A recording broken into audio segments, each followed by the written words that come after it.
അള്ളാന്റെ ഹബീബിന്റെ സുന്നത്ത് മാറുന്ന പ്രശ്നമില്ല. മൻ തമസ്സക ബിസുന്നതി ഇൻദ ഫസാദി ഉമ്മതി ഫലഹു അജ്റു മിഅതി ഷഹീദ്. എല്ലാ പെമ്പിള്ളാരും അവിടെ കട്ട് ചെയ്തും ഇവിടെ കീറിയതും അവിടെ നുരുമ്പിയതും എല്ലാ വേഷവും ഇട്ടിട്ട് ഇങ്ങനെ ഫാഷൻ പരേഡ് നടത്തുമ്പോൾ മാന്യമായ പർദ്ദ ധരിച്ചു നടക്കുന്ന പെങ്ങളെ, നീ റസൂലുള്ളാഹിന്റെ പ്രത്യേക പരിഗണനയുള്ള മോളാണ്. അതാണ് മോളെ നിന്റെ വിപ്ലവം. എല്ലാ ജനങ്ങളും നഗ്നത കാണിച്ചുകൊണ്ട് നടക്കുമ്പോ നീ മാന്യമായി പർദ്ദയും ധരിച്ച് മുഖമക്കരയും ഇട്ട് നീ അങ്ങ് നടന്നാൽ അതുതന്നെ വലിയൊരു വിപ്ലവമാണ് മോനെ.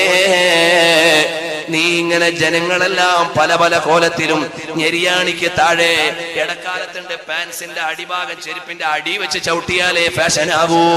ഇപ്പോഴങ്ങനല്ല, ഇതാ ഉരിഞ്ഞ് വീഴാൻ പോകുന്നു എന്ന നിലക്കിട്ടാലേ പാൻസിന്റെ ഫാഷനാകൂ.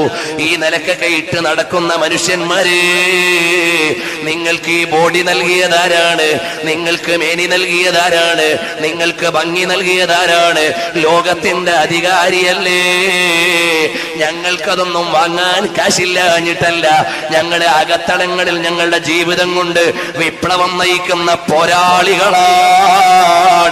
തലപ്പാവ് ഇസ്ലാമിന്റെ സിംബലല്ലെന്ന് പറയുന്നവന്റെ മാറി കീറി പിളർക്കാനാണ് ഈ തലപ്പാവ് വെച്ചിരിക്കുന്നത്. അള്ളാന്റെ ഹബീബിന്റെ സുന്നത്ത് വലിച്ചെറിയുന്ന ജനതയുടെ മുമ്പിലേക്ക് തേരോട്ടം നടത്താനാണ് ഈ വേഷം ധരിക്കുന്നത്. അല്ലാതെ ജാടയുടെ പിന്നിൽ ആടാൻ ബുദ്ധിയുള്ളവരെ കിട്ടൂല.